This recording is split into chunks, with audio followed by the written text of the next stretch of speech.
Hello out there, it's DC on the Big D, and it's the 1983 US nickel, and we've got the Denver, the Philadelphia, and the San Francisco models of that nickel right here. And in 1983, it's a little tough because normally what you would do is if you wanted a really good version of the 1983 coins is you would just buy the mint sets and pop them out of the mint sets. The mint sets aren't too expensive. 1983, however, they're incredibly expensive because you can't get one in a mint set. And so what you have to do if you want the mint versions of the 1983 Philadelphia and Denver coins is you have to buy what they call the souvenir sets, which Denver and Philadelphia issued on their own, and those are incredibly expensive. So I don't have one of those. I don't have the two souvenir sets from Denver and Philadelphia. So we're going to make do with these ones we have here. And they're a little bit used, but that's fine. But they did make the proof sets. And here's the proof set back here from the San Francisco Mint. And you can tell that this is a deep cameo proof, maybe even one of the highest level deep cameo proofs. And look at that right there. Just a sweet coin. You can see the S down here from the San Francisco Mint because San Francisco produced all of the proof sets in 1983. How much is a proof set coin worth? Well, that's why we can use this one and take it out of the proof set, because the proof set nickel is probably, this one's probably going to be worth $5 or less. The best possible one you can get at a proof 70 from the San Francisco Mint is going to be worth about $85. PCGS is graded 718 proof 70s. So proof sets, you're not going to make much money from. Look at this though. See the steps? One of the things they look at on nickels is whether it has the full steps going all the way across.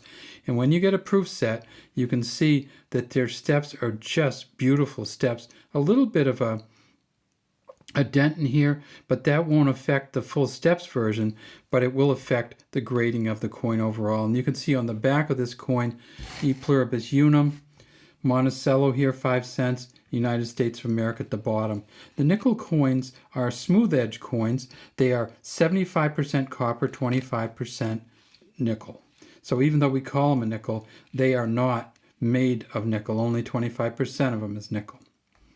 The Philadelphia Mint, they've got some incredibly expensive nickels from 1983. The auction record is $5,760 from 2024. PCGS has found two Mint State 67 full steps. They estimate those are worth $14,000 each. These coins, so if we look at this one, because we got it from regular general circulation, it's a business strike coin. Look at the steps on this. You can't even see them. Maybe the top one's the only one that goes all the way across there. The other ones have all been dented. Can you get a good one of these that doesn't have full steps? Yes. This isn't it, but you can get a no full steps version that's in really good shape. A Mint State 67 PCGS estimates is worth $1,000. Well, you say, how could it be a Mint State 67 if it doesn't have the full steps?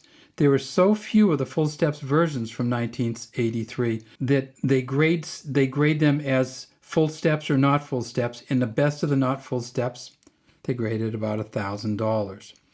What about the Denver Mint coin? Here's the Denver Mint coin, and you remember this is back in the era they had just awful mint marks, so some of these will be filled. It doesn't make them worth any more. See in the front says, "In God We Trust" in front of Jefferson, Liberty behind him. There's a star there. You can see that. That's a star, not a very great one. 1983, and then the D here for Denver. And then way down at the bottom, we have an F and an S, and that's for Felix Schlag, who was the engraver of this coin, which first came out in 1938. Again, no full steps on this one, but if you get a full steps to the Denver Mint, you could be talking as much as $7,500. They found two Mint State 67 full steps. Even a Mint State 65 full steps is worth $200 or more. So take a look for these, and if you find any real good ones, think about whether you should have them evaluated or show them to a coin dealer and see whether they think they have some value. But it would have to be really, really good shape, and it probably should have full steps. Now, I'm going to show you a weird my favorite nickel from 1983, and it's on the eBay website. Take a look at this nickel. It's what's called a double strike, and there's a bunch of different kinds of double strikes. There are the 4 primary double strike types are double strike off center, where they hit it twice, but it isn't always on the coin. Then there's a double strike on center, where they do it right on top of each other. Then there's a multi-struck, where they strike it twice and there's actually extra metal. And then there's a flip over double struck, where you have it struck on this side, and then this side is struck on the back side. And so you have both Jefferson and Monticello on the same side of the coin, and those look really weird. But the one we got today is a double struck off center, and it's also called a sandwich strike. Let's take a look at it. So this is one of my favorite nickels ever. This is a 1983 Denver mint, and you can see the D down there in the corner, and whenever you get one that's messy like this, if you can see the date, it's worth a lot more than if you can't see the date. So let's take a look at all the versions of this. You can see it's a nickel, but it's almost like 2 nickels. So what happened here? And then we look on the back, and that's just a mess, but it's a great back plus the mess. You can see how that kind of fell through there. And then if we look here, we can see what you actually call these. This is a mint error. It's at a mint state 63 because this is in really good shape. It's double struck, second strike, 60% off center. So what they do is they actually figure out the difference between this one, and you'd have to turn this all the way back to here to make it straight up and down. But also when it got the second strike, it actually took a bunch of the metal off, and you can see the metal there. So you'd have to turn it all the way to here, turn this back to make it even, and then this metal kind of got scraped out as you went. So it almost looks like it has a little like speed or movement to it. So this is NGC, Numismatic Guarantee Corporation certified, and let's see how much they have it listed for on eBay. $5,000. Now this is $5,000 from IISV Coins Inc., and they have 3,806 sales on eBay and 100% positive. So this is not like a fluke.